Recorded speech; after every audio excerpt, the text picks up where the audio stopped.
अस्सलाम वालेकुम। दाल मूंग और मसूर तो आप अपने तरीके से बनाते होंगे, लेकिन आज की रेसिपी बहुत ख़ास है। आप इसे बनाएं और मलाई जैसी ये दाल है, इसको आप देखें कितनी ज़बरदस्त दाल है। आप इसे ट्राई करें।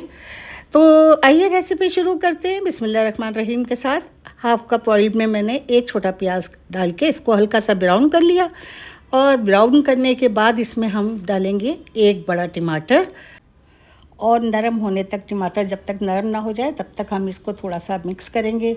साथ ही हम डालेंगे हाफ़ टी स्पून के बराबर red chilli powder, quarter teaspoon के बराबर हल्दी पाउडर, और एक टीस्पून के बराबर मैंने कुटी हुई मिर्चें ली हैं। थोड़ा सा नमक डालेंगे और इसको थोड़ा सा पानी डाल के, ताकि हमारे मसाले जले ना, इसको भून लेंगे। और फिर 2 हरी मिर्चें थी, ये भी मैंने काट के इसमें शामिल कर दी, और इसको अच्छी तरह से मसाले पकने तक इसको भून लेंगे।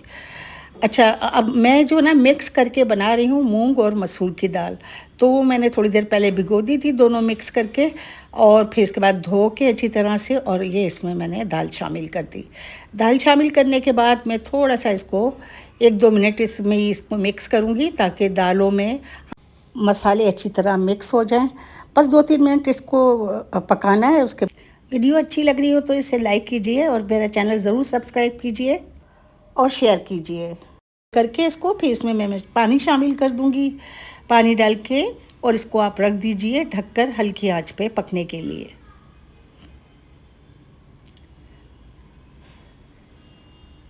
ये देखें उबाल आ गया हमारे दाल में, और इसमें अभी हाफ़ डन हुई है। देखें दाल फूल गई है अच्छी तरह से।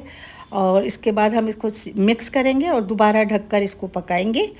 और उसके बाद जो है, मैं बीच में भी इसको खोल के चलाती रही हूँ, और ये हमारी दाल की कंडीशन ये हो गई। और अच्छी तरह से मैंने इसको वो कर लिया, मिक्स कर लिया।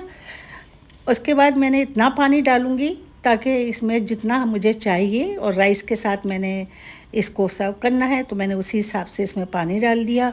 और इस वक्त हमारी दाल जो है ना, जिस तरह की हमें ग्रेवी चाहिए थी, जितनी पतली चाहिए थी, वो मिल गई। एक साइड पे रखते हैं इसको।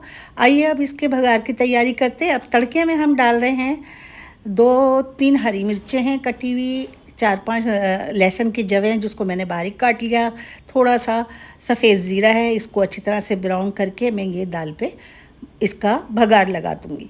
ये देखें इतनी मज़ेदार और उम्दा ये दाल बनती है। आप इस तरीके से बनाएं, इंशाअल्लाह ताला आपके घर वालों को भी बहुत पसंद आएगी।